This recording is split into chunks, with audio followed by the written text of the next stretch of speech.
You're tuning in to the Black Hollywood Live Network, featuring news, interviews, and commentary on all things Black Hollywood. Hollywood redefined.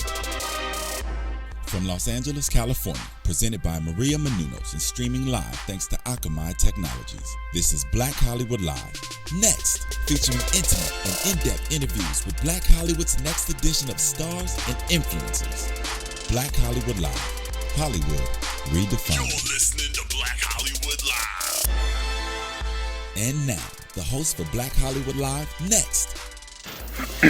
Hello, happy Friday. Woo. Welcome to Black Hollywood Live Next. I'm your host, Jessica King, also the producer of Fox's hit show, Dish Nation. I know all you guys are watching that every single day. Thank you. Yeah. I don't have cable though. It's Fox. It's on network. Yeah, Yeah, I don't have that either. So. Good cover up, Megan. I'm joined by two wonderful people. Please introduce yourselves. Hi, I'm Megan Thomas at Meg Scoop on Twitter, Facebook, and Instagram. What's up, guys? Nick Perdue. Very cheerful. That's, you know. There you go. Well, we have a very special guest today. You may know him as Danny Harris from Tyler Perry's hit show Love Thy Neighbor. We just like to call him Andre Hall. Hello, how are you? How are you? What's happening? Applause. I love it. There you go, you know. First name basis. Team Light call Skin. him. See, light skin. Light skin is in. We ain't never left. I mean, y'all left.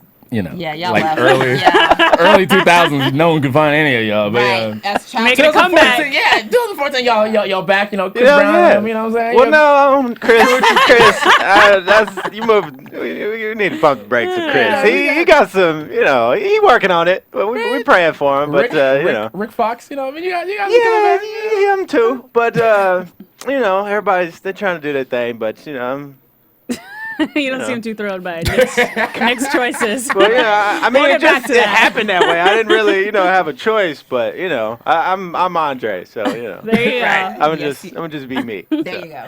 Well, like I was telling you outside, we did a little research on you. So Lord. I your love fans are going to be interviews. loving this interview. Yes. Your fans, because we got a lot of them. Man, that's interesting. I don't care about what Which we will get to.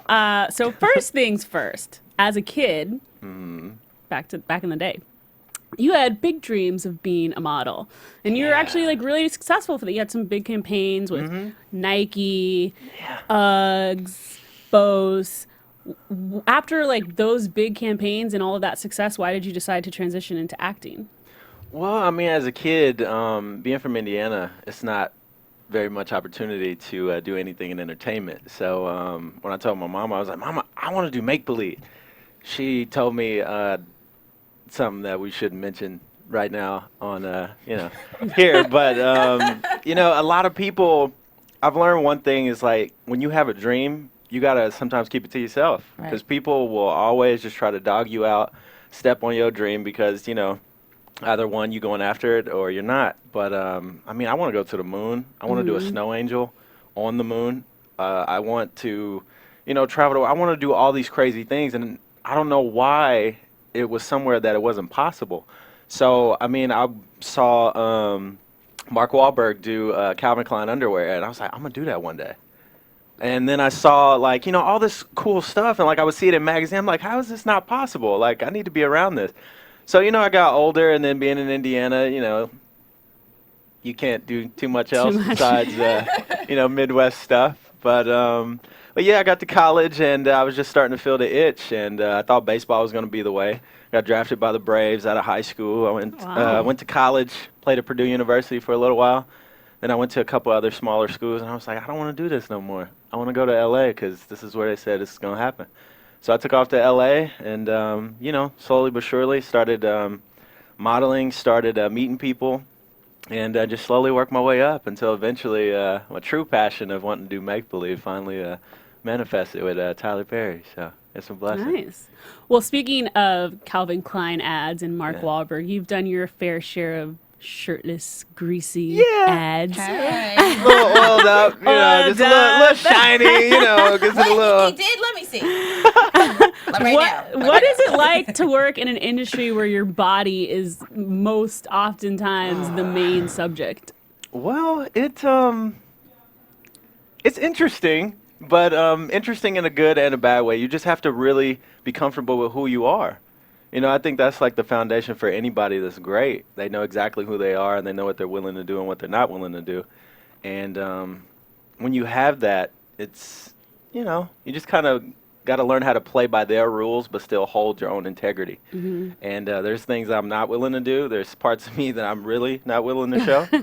And, you know, there's parts of me where, you know, getting a couple extra sets at 24-hour fitness, you know, might not be such a bad thing. But yeah, it's just what it is. I mean, it's entertainment, sex sells, you know, so just try to stay in shape, eat right. You know, I'm on my liters know, of water. You know, You've been liter of drinking water, all so day, you know, right? gotta make sure to stay hydrated. There you go.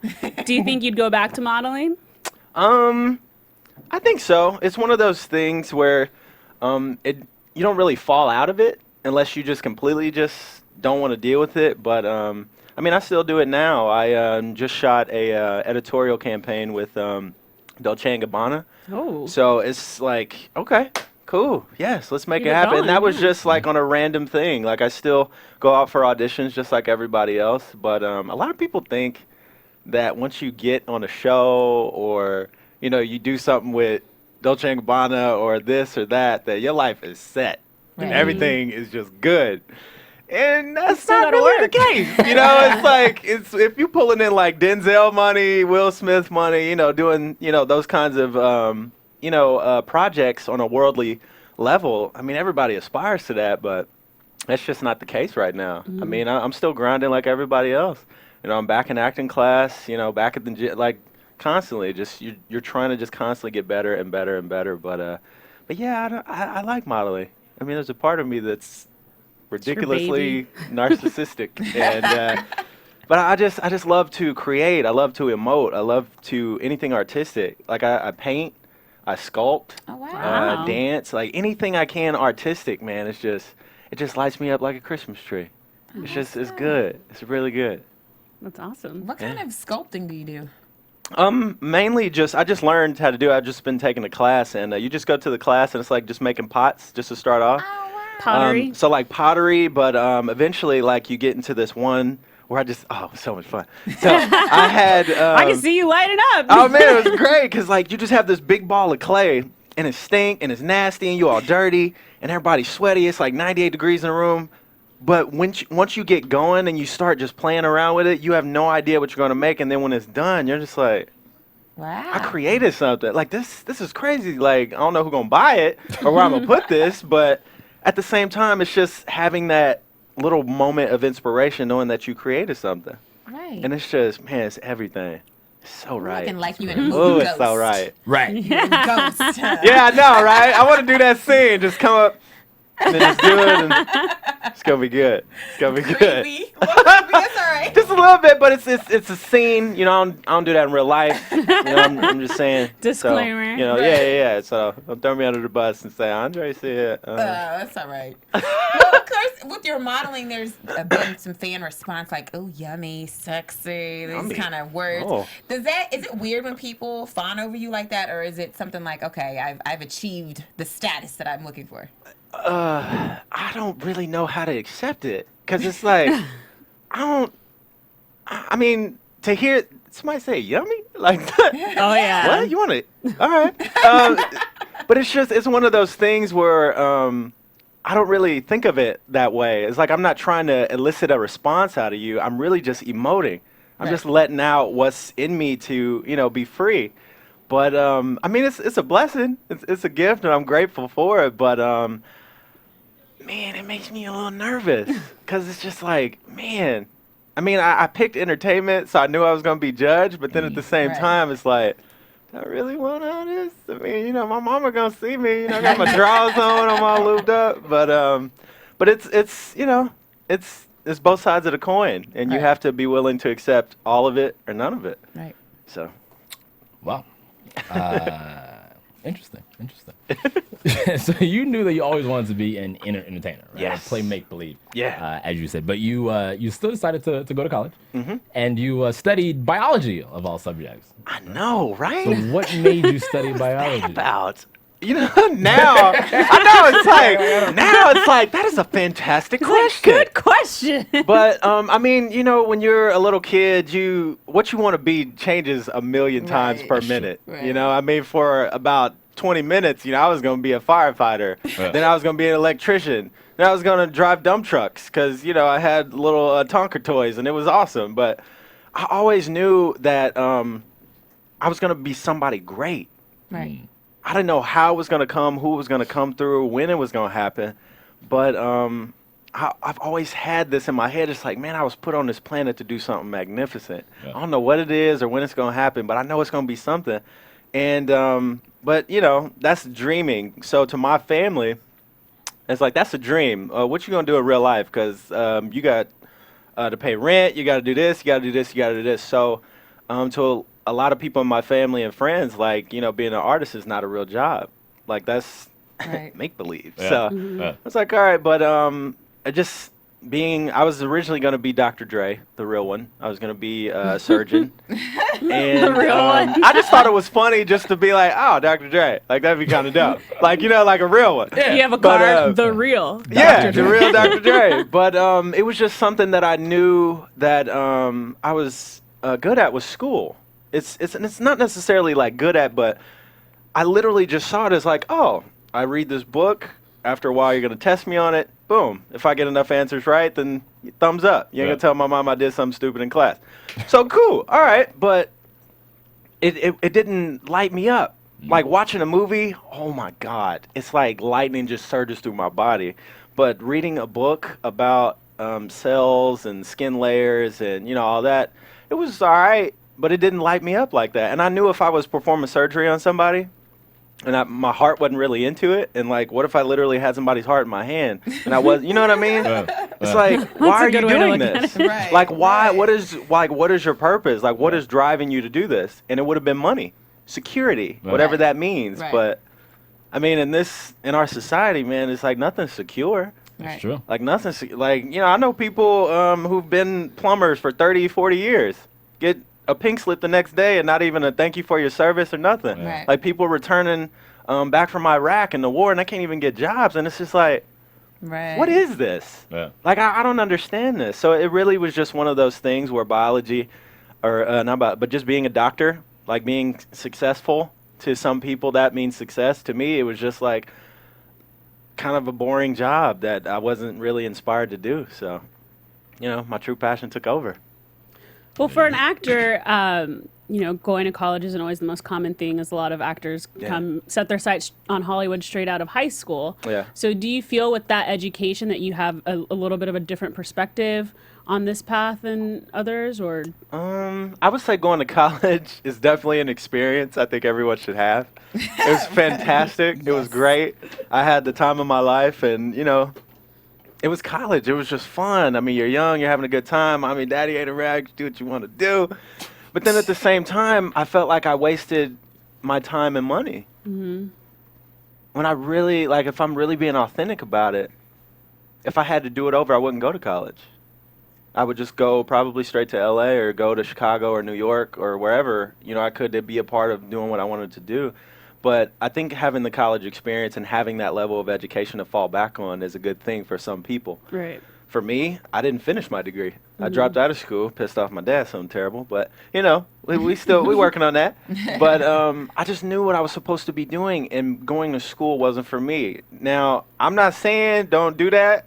I'm not telling you drop out of school, follow your dreams. I'm not saying that. Andre Hall, a.k.a. Danny Harris, is not saying that.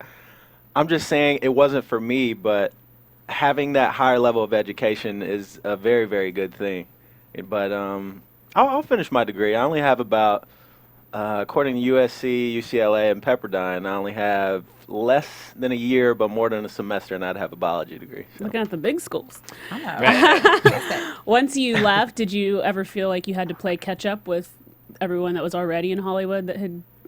Not necessarily playing catch up, but I literally felt like I had to learn how to walk, crawl, and talk all over again. Mm-hmm. LA is a whole different planet, man. It's a whole different monster. And a lot of people, they see it on TV and they think it's just, you know, all the glitz and the glam and it's exciting, and it is. But at the same time, it is about 45 other brothers that look exactly like you, could be your brother, your cousin, anything. They all fighting for one job. Mm-hmm. And I mean, I was reading actually the other day. I was reading in Variety. They said on average, there's 6,000 to 10,000 people a day come to Los Angeles trying to pursue their dreams. Mm-hmm. That's crazy. And on average, 1% of that actually works. Stays. Oh my God, it's like a revolving door. Yeah. But it's just, that's what it is. So you have to really be into it. You have to be passionate. It has to light you up, and you have to be willing to explore parts of yourself that you don't really like to talk about at parties. You know what I mean? Like it's some dark stuff that you have to embrace. You have to embrace all of that if you really want to be an artist. And I don't like some of the things that I do. I love some of the things about me, but it's all one package. So, it's got to be comfortable with it. Yeah. So you're from Indianapolis, Naptown, right? I am. Naptown, get down. Circle City Classic. We all love that. How was it growing up in Naptown? Nap was interesting. It was, it's Midwest, so they think the Bronx or Brooklyn or something. Like, guys, relax. We live in the middle. Right. We're not those guys. Okay, we're not those guys. But it was fun. I mean, it's a great place to raise a family. It's not very big, but it's trying to expand. Pacers doing their thing this year. A good friend of mine, George Hill, he's a point guard for the Pacers. I knew George when we was in Superman draws and, onesie zip-ups, having sleepovers. And now he plays for the Pacers. We grew up watching the team, and now he plays on there. And we all went to high school. I had another friend who's a pitcher in the major league. I'm just like, this is crazy. And then now they look at me just like, dude, you're on TV. It's like, I know. I know. It's so great. But I love Naptown. I mean, that's where I was raised. But I don't miss that weather. Right. I don't miss that at all. But it was good. My mama, she still lives back in Indy. I got a couple brothers that are there, and a lot of family, but a lot of my family's kind of scattered out now. But I miss the simplicity of life in the Midwest. And you're mixed, right? I am. What do you mix with? My dad is white, my mom is black. So. Oh, that's a little different. Yeah, I know. I've met literally one other person my entire life where they have that combination, but everybody else is flip-flop. Like they either have a black father, white mother, but especially in Indianapolis. Yeah, I know. That's opposite. Yeah, it's real opposite because in that time in their lives, that was forbidden. You don't do that, but Pop, you like that chocolate, so he had to do his thing. But no, I mean, my parents, they were both in the Navy, and they traveled the world together for a while, and she got out, and that's when I came about in Indiana. Good old Indiana. Now, being a Midwesterner, how does that affect who you are today? I would say it affects me in a lot of ways. Because I mean, the simplicity of things, I try to bring that with everything. I try not to get too complicated. Definitely the yes ma'am, no sir. I got a lot of backhands to make sure that stays. And your mama's black. Oh yeah, she definitely is. Yeah, but just that having manners, being polite to people, treating people with respect, really being authentic with people, not talking to them, saying hello just for personal selfish gain, because I mean, God bless LA, but a lot of people do that here. Right. But I really try to bring that wherever I go, and I try not to identify with the Hollywood Andre as opposed to just everyday Andre. I try to bring more of myself to anything. So I mean, I think that's what got me where I am now. So why would I change it? Right. So moving from Indianapolis, what was the biggest shocker to you when coming to LA? I don't know where to start. The biggest shocker probably was how free it is here. How people can just be themselves here. Because back in the Midwest, for perfect example, I was just talking to my friend about this morning. Homosexuality in the Midwest is something that is just you don't talk about that. Right. And growing up, I didn't really know. I was like, oh, I know what that means, but I don't really know what it means. There's no real life examples. So we didn't know what that was. So I come to LA, and as soon as I get off the plane, I saw this. I knew it was a man, but he wasn't dressed like that. And so I was like, oh, okay. But then I mean, hair was just all over the place, and honey this, girl that, and you just call me a girl? You know what I mean? And I was just like, oh my God. And then I'm looking around at people, and he's just being himself. And he wasn't really trying nothing. He wasn't, you know what I mean? But it was just like, wow, you are not in Indiana no more. Right. And then like all the traffic, oh my God, like crazy. It was just nuts, and like people they don't use turn signals. It's just a mess, man. I'm just like, okay, all right, God, come on now. Right. You brought me out here, brother. Come on, gotta help me out. But yeah, I mean, it's a lot of eye-opening things here in LA, but it's really just a lot of it you have to experience on your own. You can't really tell somebody what it's like. Because I have a lot of friends just like, oh, bro, you know, I'm coming out to LA. You know, I'm going to make it happen like you. I'm like, everyone wants to come to LA. Yeah, everybody want to come to LA. 6,000 y'all coming down. Yeah, exactly. But it's really one of those things. It's like, man, you gotta really want it. Right. You gotta really, really want it. Like I wanted to just, oof, man. And I'm so hungry for it still. It's just, oh man, I can't even put it into words. It's just, I love LA, but I hate it at the same time sometimes. Right. So. I love LA too. Do you? Yeah, born and raised, you know. So. Oh, okay. So you probably like over all the One of people the that few. come from Yeah, I'm ready for them to start sending 6,000 people back to where they came from. It's getting crowded. You know, I'm standing in line when I shouldn't even be in line. Right. What is this about? You know, the valet's taking forever. Speaking of which, use the valet. What a I did. transition. I did. I I know. got Well covered. done. That was good. At the W Hotel. Yes, Right? in Hollywood. And so Yeah. what was that like? Because, you know, you were parking cars and this was like, maybe like about a year or so ago, or was it like? Yeah, actually, you know what? It was close to a year. Yeah, it'd be about 10 months. Wow. Yeah, about 10 months ago. Life So- was completely different. You were So valeting now- cars. That's crazy. Valeting cars, delivering groceries, bartending, catering, and selling T-shirts out of some store off Melrose. I lasted for about a week because I was so tired. I was so tired from all the rest of my job. I was like, man, if you want the shirt, just buy it. Like, just go get it, man. I'm sure it's nice. Try it on. But no, the W, man, was a blessing because as an artist, man, you never know you don't know where it's coming from. You don't know if you're going to get a job. Like I said, 6,000 other people, they trying to fight for that one job too, so it don't work out all the time. So, yeah, during the day, I was valeting cars at the W. It was very unique because a lot of high-profile people get there, and you kind of just get a feel for the Hollywood lifestyle. Like, it moves really fast. Like, you know, it's just hit or miss. You got to keep it moving. Yeah. But I met a lot of great people. I met, man, there's so many people, like so many celebs. Like, I actually met Mark Wahlberg. I was like, yo, it's going to sound weird, but Calvin Klein thing, I'm on it, bro. I'm on it.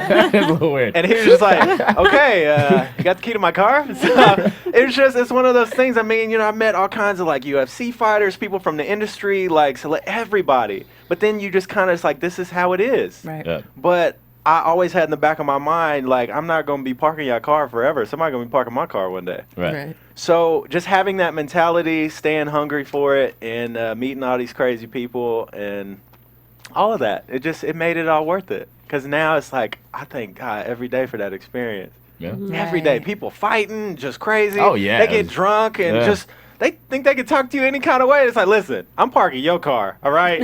So if you go talk to me this kind of way, you might think that I should be able to watch out for them curves, but you say something else to me,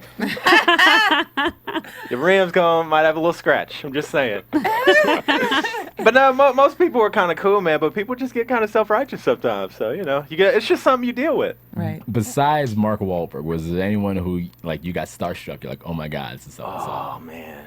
I'm kind of embarrassed, but it's the truth. This going to sound real lame, but Britney Spears came to that door. And I never thought, you know, I was really like a Britney fan. You know what I mean? But it's just like, I mean, you know, all these SUVs pull up and I'm the only one out there. So I'm just like, you know, welcome to the W.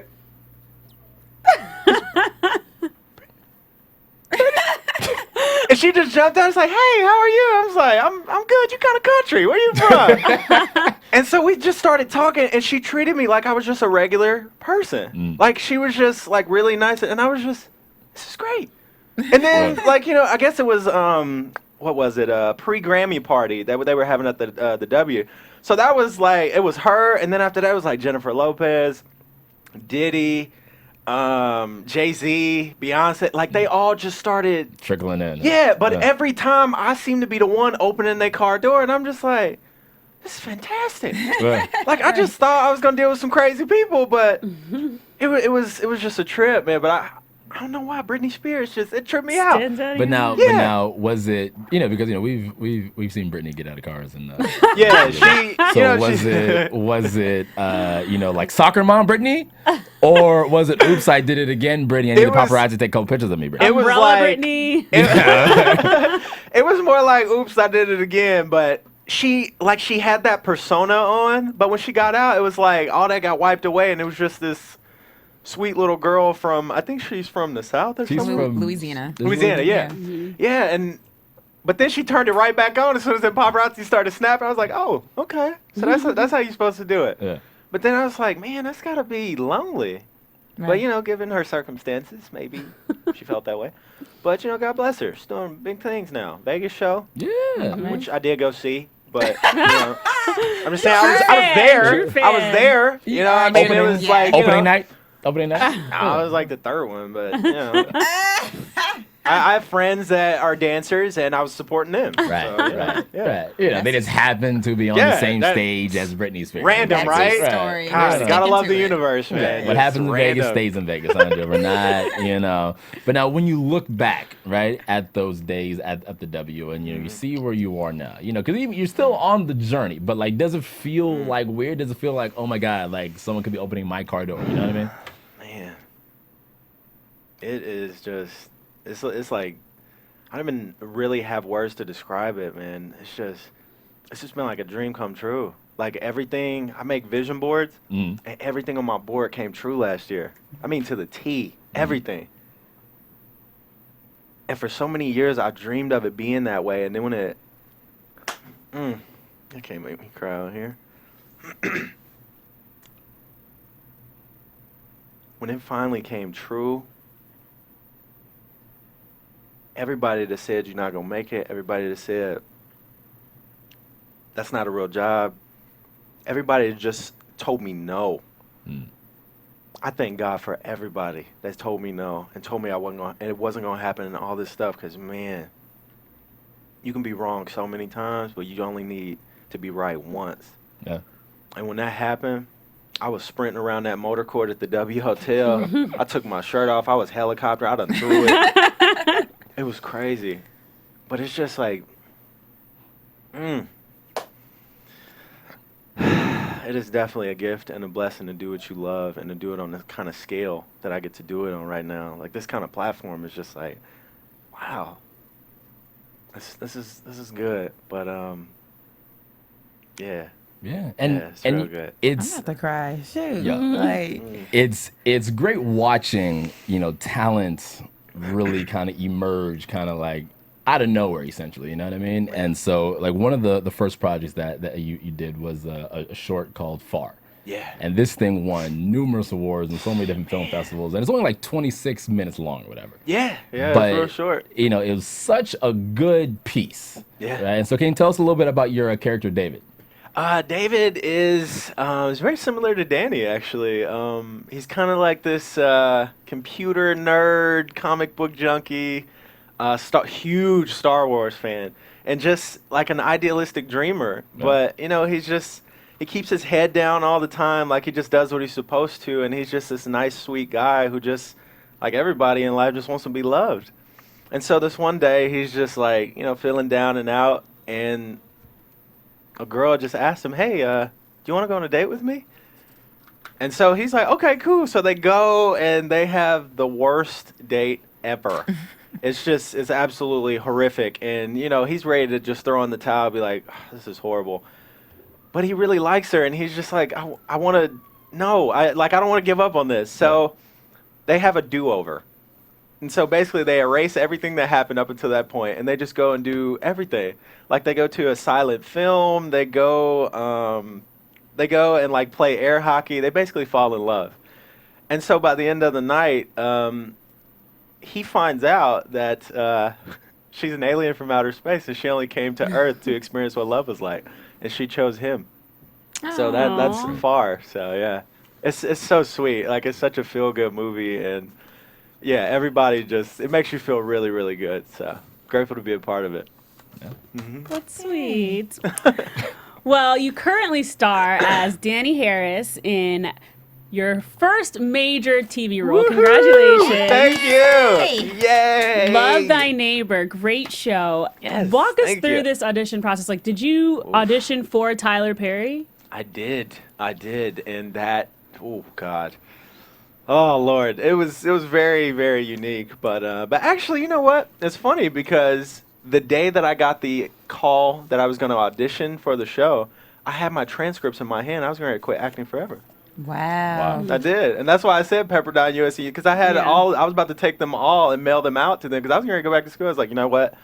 I've given everything I have. I have nothing left. God, I'm not particularly proud of this, but I gave God an ultimatum. I didn't mean it, but it was where I was at. And I was like, okay, you got to make a shift right now. If I'm supposed to do this, you got to make something happen. And so I go to work, I'm parking cars. I'm just like, whatever. I'm going back to school. Forget this. This is stupid. And then, I get off work and it's like, oh, you have an audition for this show called Love Thy Neighbor. I'm like, yeah, whatever. Who cares? I don't love anybody's neighbor right now. And I just got an attitude for no reason. My agent was like, rude? So I ended up going to the audition the same day. I didn't have time to go home, so I got on my W Hollywood valet shirt, shorts, and I'm just like, I don't care anyway. So it's really just like, I can whatever. So, I don't care. So I audition, or I go into the room, and this is not even to Tyler yet. So this is still in Hollywood. So I'm in Hollywood, and I'm sitting there, and I go in, I see the same dudes that I always see at auditions. It's like, hey, Andre, what's up, man? So, just rude. Like, don't talk and to just me. angry. Just like, Andre, who are you right now? But I didn't even care. So I'm in there, and then the casting director comes out. Never auditioned for her before in my life. And she's just like, looks like she's having the same day I'm having. And so it kind of makes me laugh. I'm just like, well, I ain't the only one. So she gives some notes, and she's like, just play it like this. So I'm like, all right. So I listened to her. So I went in, and we did the audition, and she was just like, oh, my God, you took my notes. I'm like, yeah.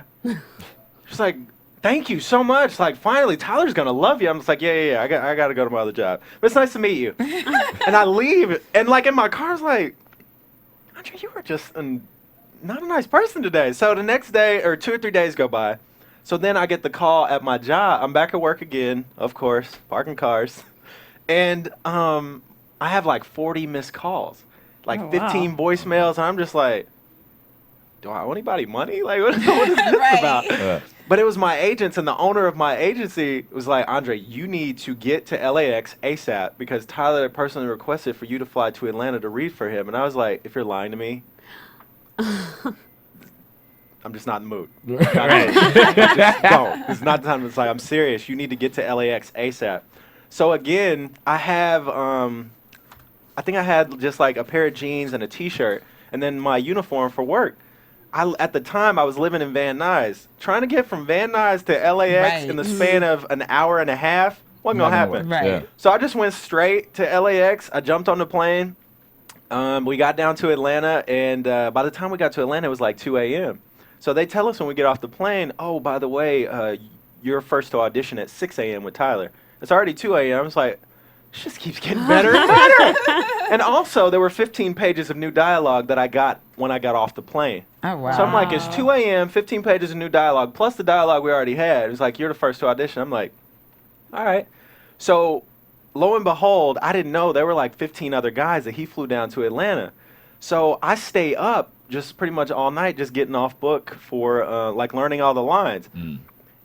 And I know all of them. And it trips me out because that's never happened to me before. I'm just like, okay, maybe something's different here. Because, I know it, and I know that I know it, and I know that I know that I know it. You know what I mean? Yeah. So it's just okay, so bam, I'm down here, 6 a.m. comes. I'm, wide awake. I drink a cup of coffee, I don't eat no breakfast, and everybody's, spazzing out. Mm. And I'm just watching, just Man, is that what I look like when I'm sad? So we get to the studio, and I'm the first one to audition. And I go into the room, and then it's like this 15, 20-person theater at Tyler's Studios. Beautiful, beautiful studio and theater. And you go in, and the lights are dark in the middle. And I know he's sitting there, and it's just like him in the middle, and it's like 6 other people surrounded by him. You can't see anybody except the girl that's reading with me, like down next to me. So she's like, Andre, do you need some sides? I'm like, no, I got it. She's like, excuse me? I was like, no, I got it. I'm ready to go. So she turns around, looks at Tyler, and he's just like, so we start doing the scene, and like, it's a sitcom, so I'm just like, okay, I'm hoping to get some laughs. I hear a couple giggles, little snickers here and there. I'm just like, well, at least I got a couple hours off from work. So I get back to parking cars. And then right before I go out of the door, he's like, Andre, just so you know, you're in the top 2 for this spot. And I really liked your audition. And I was like, just so you know, I think it's hilarious you dress up as a woman. Oh my gosh, she did not say that. Oh my gosh, stop it. And I was like, and that was the first time I actually felt bad within the span of me auditioning. And I was just like, if you had any shot of getting this, you just completely ruined it. Right. So I was like, you know what? I did not mean that. I'm very tired. And then now people are cracking up, and I'm like so sincere. Like, I really mean this. And I go back out, and I'm just like, you just blew it. Like, you were. So then, like, everybody auditions, yada, yada, yada. And so we go in for a second read, and the guy who plays Sam Parker, Jonathan Chase, talented actor, they bring him in to read with me. So we're reading together, and I felt like I've known Jonathan my whole life, and I just met this dude. So great chemistry. It was just working. We go back in there, we do it again, and now this time Tyler is up, and he's like circling us like a shark. And so now people are like laughing, and he's like, you know what? Forget the scripts. Andre, I know you know it. Jonathan, you might know it, but this will be interesting. Improv the entire scene and action. And we just start going. And people are like cracking up, and I'm just like, I've never been this funny in my life. Like, this is great. And then he's just like, I like you guys. This is gonna work. I'll see you soon. And he walked out. And then a couple weeks later, eventually, they made the offer, and then it was like, we want you to be on Love Thy Neighbor, and that's how it Killed happened. it. So. Yes. Have you ever has he ever told you story. since then what his thoughts were on your response? He did, actually, and it was kind of intense because we were just we were in between takes, and somebody had brought up auditioning or something, and he was like, Andre, you know what? You weren't my first choice, and your audition was okay, but it didn't blow me away. And I'm just like, are you trying to make me cry right now? Like, what are you doing? Like, why are you saying this to me? He's like, no, I'm making a point because I go with my gut on everything. And Spirit told me you were the one for this job. And I'm so grateful that I picked you because now I can't see anybody else playing this role. Then I started crying. Aww. I was like, man, thanks. So it's one of those things. You never know. You have no idea. You could give the best audition of your life, Right. Yeah. and still not hear anything, or you could give the best one and hear everything. Exactly. You just don't know. That's awesome. Tip. Tell Tyler Perry when you meet him, you love him That when he you- plays a woman. Yeah. Don't say that. No, that you think Don't it's say that. hilarious Don't say that, that yeah. he plays a woman. Yeah, if you think that, I would keep it to yourself. I'm just saying, it's like, don't do what Andre did. Do It not do worked that. for Andre. It worked for It'll Andre. work for you. I don't know about that, but I mean, hey, enter at your own risk. But I'm just saying, if I had to do it over, that would not come out of my mouth. I would just be like, okay, and just walk right out. That's all I would do. Because, idiot, like, who was not thinking? But Right. that's just what came out. That's awesome. Right. Well, another congrats is in order because you guys did get renewed for your second season. Yay! How did you Yes. react when you heard that amazing news? Did the same thing. Helicopter my shirt, ran around the motor court, because I actually, after the first season, I went back to parking cars. Wow. I did. I was just like, well, part of me was still just kind of stuck into that grinding artistic mode where I don't know where this money's going to come from for this bill. And I was just like, I mean, I'm grateful for the show it happened, but I technically don't have a job right now. The Right. first season's over. We don't know. So I went back to parking cars. And once I heard, they told me, Andre, you can't be doing that. I know you get excited, but you can't just be running around naked. You gotta gotta park stop. people's cars. Like, no, stop it. But that's what I did, and then I told them, I was like, guys, I think this might be my last shift. And all the guys there are all artists, and they're really supportive. And, we still hang out from time to time because, I mean, we were all in it together. Yeah, that's awesome. But yeah, I was over the moon when I heard we got renewed for another season. I so, bet. Well, you yeah. know, first seasons are a little tricky. Yes. A lot of shows get canceled before they even have a chance to get established. Yeah. Is it really stressful to work on a new show, not knowing is your audience going to like you? Are you doing a good job? Is the network going to like you? Man, what is that like? Welcome to being an artist. Just completely just, not necessarily second guessing yourself, but just being your own worst critic. Right. And the thoughts will just attack you. You're not good enough. You're not tall enough. You're not dark enough. You're not, like one time I was in a casting and a dude told me, he was like, oh, I'm sorry, you can't play this part. You're too pretty. I was like, oh. I'll take it. Okay, all right. So it's like you never really, you know what I mean? Like you don't know what's going to happen. Right. So to be like, I mean, I was grateful. I was like, okay, yes, I've worked so hard to get this show, but now I have to produce. So hopefully people will like it. First time on the Oprah Winfrey Network. Like she's never had scripted TV. We don't know what's going to happen. You just put in a lot of prayer and hope that all the classes you've taken, all the experiences you've had can come together to just, you know, create something fantastic. But it was kind of nerve-wracking, but after a while, we all just kind of sank into our roles, and we trusted each other. When you start trusting, like, your castmates and all the production and everybody, that, you know, you just end up with a great product, and hopefully a lot of egos won't get the best of people, and you'll have a great thing. So. It's paying off. What do you hope to see with Danny's character, his storyline? I really hope to see him with a girlfriend. Like, everybody sends me a lot of tweets and, like, Facebook messages talking about, when Danny gonna get a girlfriend? I don't like you and Sam, like, always hanging out together. Why don't you get a girlfriend? I was like, okay, well, tell my boss. You know, Right. But, you know, I mean, I kind of know where it's going, but, you know, I'm not going to give that away. Tell us a little bit. But Just I mean, a little, like, a juicy snippet juicy that we could, like, snippet. look forward to. Well, this season mainly revolves around my mama. Like she, you know, trying to get her story together and like what is going to happen to her. And it's basically like, you know, this season we went after more heartfelt family moments. Like more, there's a lot of drama in there actually. So it's not all comedy. Right. So it's more of like, you know, what families go through in real life and just what people go through in relationships. But yeah, the focus is mainly on my mama, but a couple episodes might shift towards Danny Harris. Killing us. I don't know. Maybe there's a girl that comes in that your mama doesn't like.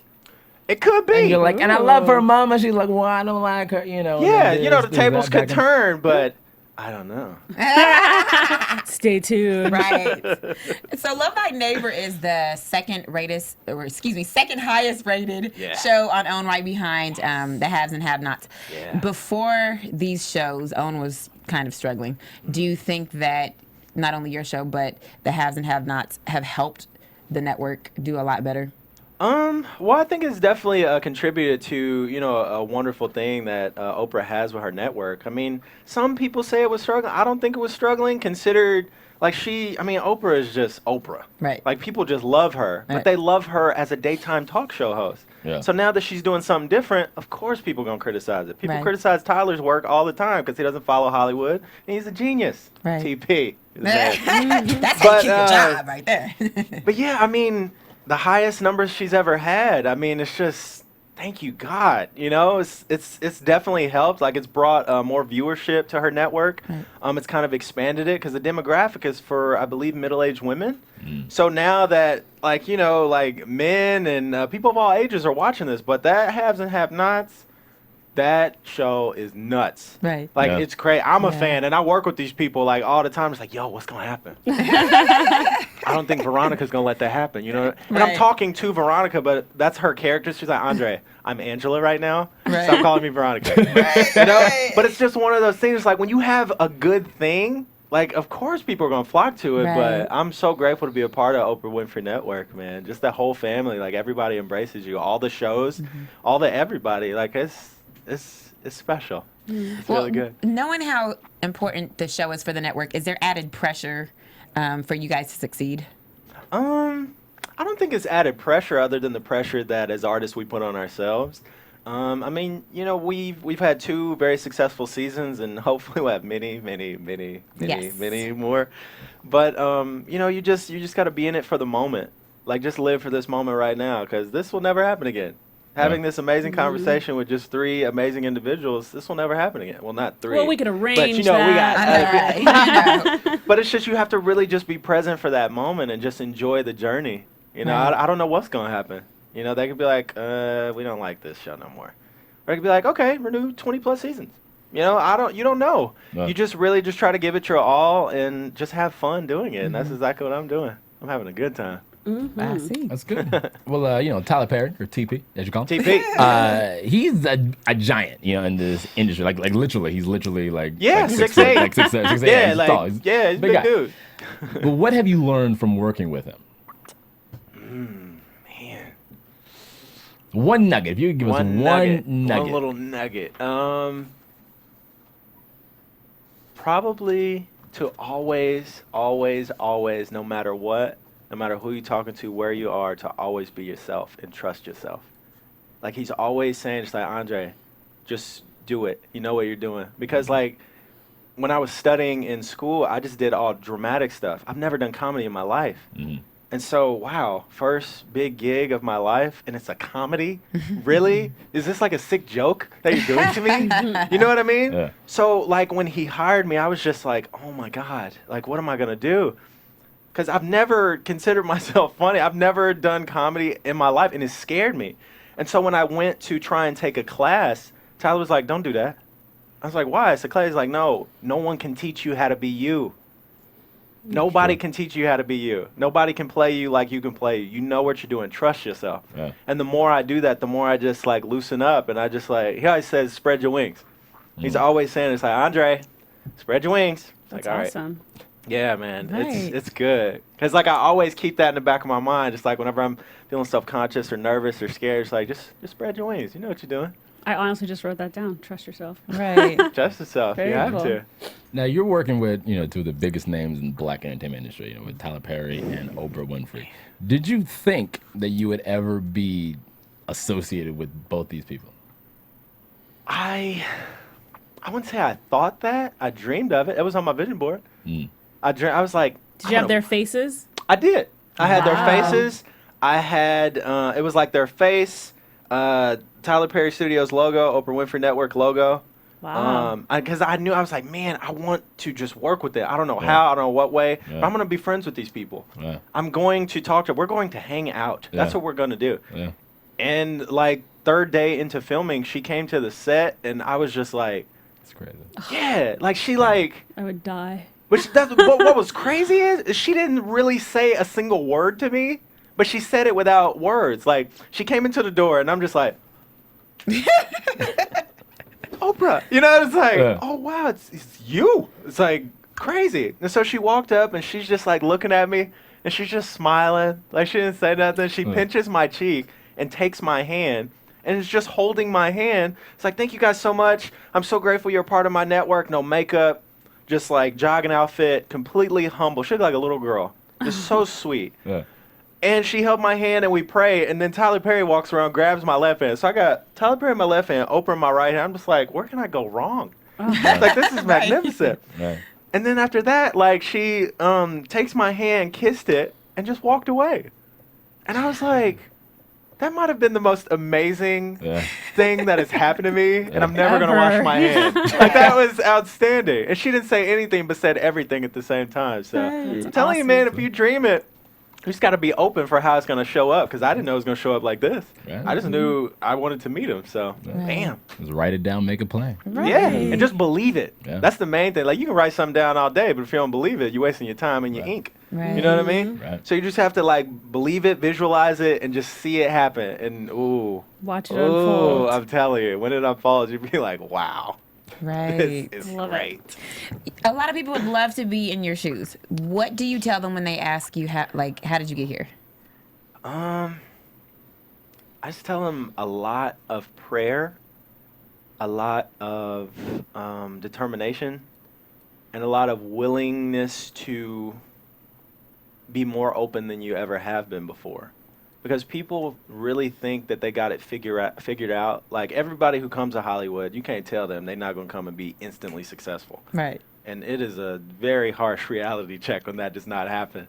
So that's why I try to just tell people, it's like, listen, if you're hungry for something, if you're passionate about something, follow it. But you have to be open and willing to accept that the fact that it might not go the way that you think. But if it's your passion and it's your drive, it wouldn't matter. Like, being an actor is, I believe, with every cell in my body, I was put on this planet to do. There's not a doubt in my mind that I'm not put on this planet to do it.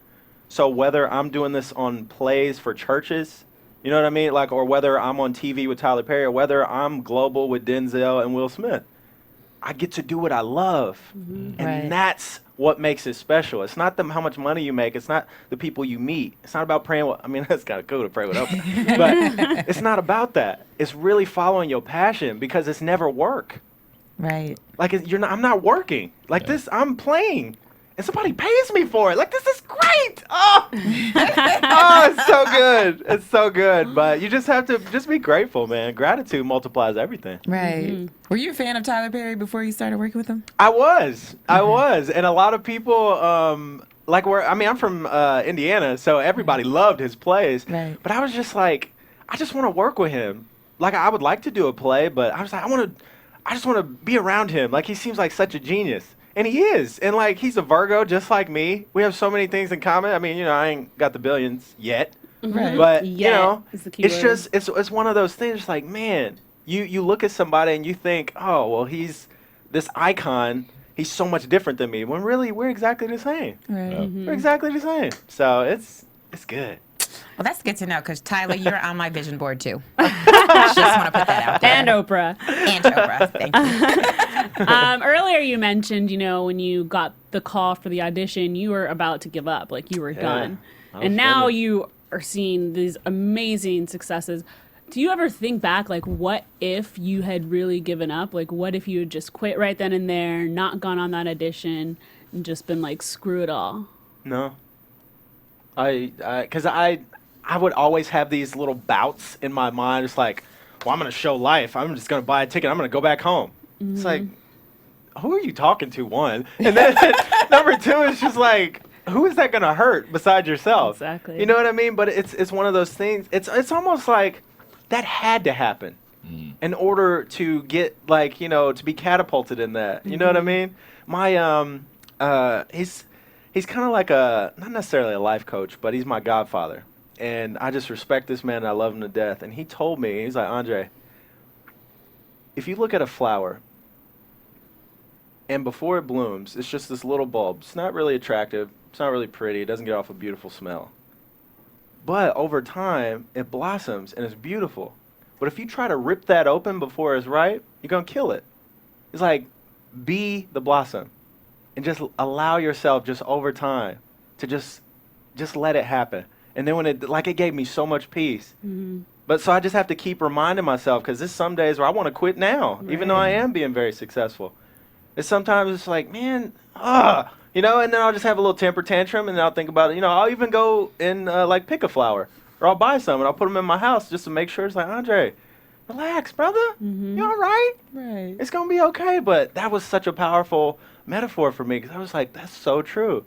If you try to rip open you know what I mean? It's like, Right. oh man, it's so deep, but it's so just like I love it. nice. awesome. But yeah, man, you just gotta remember, just be the blossom. I have to say, this is probably one of the best just nuggets that I've gotten over the past 50 minutes that we've been in here. This is ridiculous. Oh dang, are we over schedule? No. I'm just like I'm Let's get passionate, man. I can't reading help this. it, Good, man. that's good stuff. Yeah. So let me just ask you just really quickly, what has been probably your biggest struggle? And then, because like you said earlier that there was, some casting directors said that you're not dark enough. So what has been another struggle that was specifically aimed towards you being an African American actor?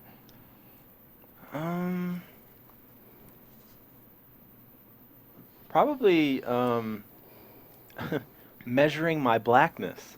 It's like there would be some roles where it's just like this would be like a dude from the hood who just like, he's a drug dealer, he's rough, he's tough, he got a little teardrop tattoo, it's like he's that guy.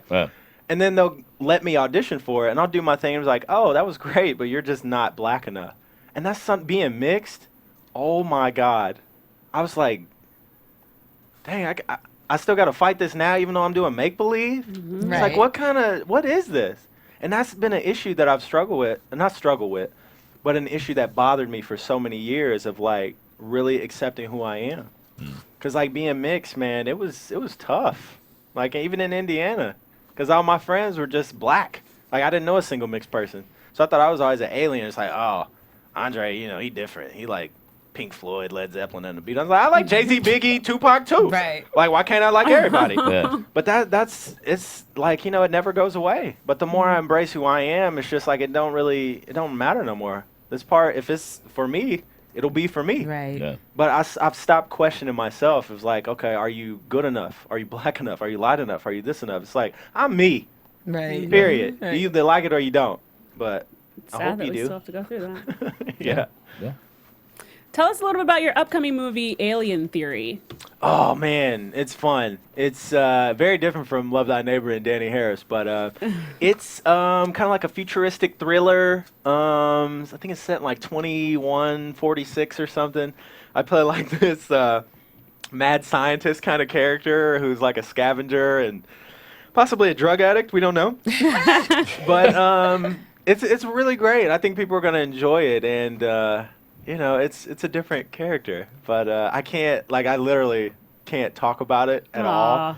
But it's Keeping too many yeah. secrets here. I know, I don't like it, but hey, contractual agreements is something else. Right. Well, let's talk about something that you can talk about. Okay. Right, because you do a lot of volunteer work, with the Red Cross and 100 Black Men and the American Cancer Society. So why is giving back so important to you? Because you only get what you give out, and usually what you get completely just supersedes what you give. Like I'm telling you, man, if you put something good out into the world, what you get back is just everything. 'Cause a lot of people just get caught up. They think that life is set after you have success or you get money, because that's security, and it's just like that's an illusion. Like it's not real. It's like you're still human. We all breathe. Like we all need help. I need help sometimes. You know what I mean? So it's really it just makes me feel good. It takes the attention off of myself and what I'm going through, or it really just takes my ego out of the way, just knowing it's like, Andre, count your blessings. Yeah. Because there's somebody doing 6,000 other people that would love to be where you at right now, brother. Right. And I think about that, or I think about all the jobs that I had before this happened, just 9-10 months ago.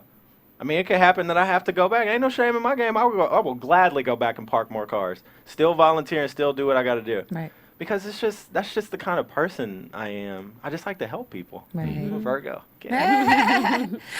And since you're a Virgo, are you dating anybody? Not really. It's How about that pause? well, I didn't know that was coming. I was complicated. like, you're gonna make me turn a little pink right now. Your I'm Facebook like, status says it's complicated. Is that what we're talking about? no, it's dang, I didn't see that coming at all. Not right at the moment, but it's difficult to have a relationship and do where I am right now in my career. I'm really just having a fantastic time with it, and God bless the young lady that will be able to deal with that. Right. Because a lot of ladies that I would try to date, they don't really like being second. And I understand. I don't Right. want to be second either. But, it's just where I am right now. Right. But I mean, I know whoever she is, whoever she's at, it's coming. It's gonna fit like a glove. But right now, no, it's just hanging out. Out of all the 33,000 followers you have, That's they crazy, would like. I know, right? What kind of qualities do you look for in women? Because these women want to know. Man, you are just pulling them out of That's the what I'm hat. saying. I would, these girls are asking. Qualities. Me too. So. Qualities. Definitely giving. Have to be very authentic, and you have to. I really need somebody with a great sense of humor, because people just take life way too serious. But yeah. That's pretty simple. You I wrote mean, I those don't down, really- Megan? Yeah, Megan. I don't- Megan fits the bill. But yeah, I don't know. I mean, that's pretty just like just being nice to people and smell good. I love, oh my God, I love perfume, and I love if a woman just has just a scent. Oh God, it just wears me out, brother. I don't know about you, but man, Some sense. Because Everyone some has a scent. yeah. Everyone Some has a little. a Wait a scent. minute. Yeah, I mean, everybody got a scent, but I'm talking Yeah. about like the quickest way to just get me to be like, hey, is just Yeah. have some No, I good, feel smell you. good I on. feel you. I Oh feel man, you. you walk by, be like, hey, So yeah, that's about it. Yeah. All right. Well, before we wrap up, we just want to give you a little moment to have some bragging rights. I know you have a couple movies coming up that you don't want to tell us about, but if there's anything that you can talk about that you want to promote, let us know what you're doing, where we could find you, where we could look forward to. Okay. Well, I mean, there's a couple projects that I'm working on. I'm currently writing a few projects myself. I have 2 features that I'm working on, a TV show that I've been working on with my friend. Other than that, just still shooting, still modeling. I don't really self-promote, so it's like it's kind Aw. of weird. But if you like to be welcome to my madness, you can reach me at Twitter, ahall382. I think it's the same for Facebook, but if not, just type in Andre Hall, and I try to answer all my fans and fans.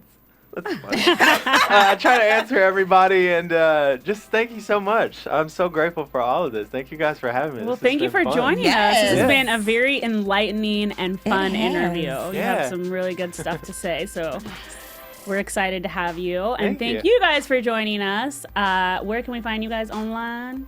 As always, if you want some of my craziness, you'll have to hit me up at Facebook, Instagram, and Twitter at Meg Scoop, like scoop of ice cream. You can find me all over the internet at the Nick Perdue. And find me on Twitter at I am Jessica Keaton. Until next time, no pun intended. From producers Maria Menounos, Kevin Undergaro, Phil Svitek, Dario Kristen, and the entire BHL staff, we would like to thank you for tuning in to the Black Hollywood Live Network. If you have questions or comments, tweet us at BHL Online or email us at info@blackhollywoodlive.com. For more exclusive content, visit blackhollywoodlive.com. This has been a presentation of the Black Hollywood Live Network. Hollywood redefined. The views expressed here are those of the host only and do not necessarily reflect the views of BHL or its owners or principals. Thanks for watching Black Hollywood Live on YouTube. For more in-depth interviews and news, subscribe to our channel here, and be sure to share your opinion in the comment section below here. See you soon, everyone. Bye.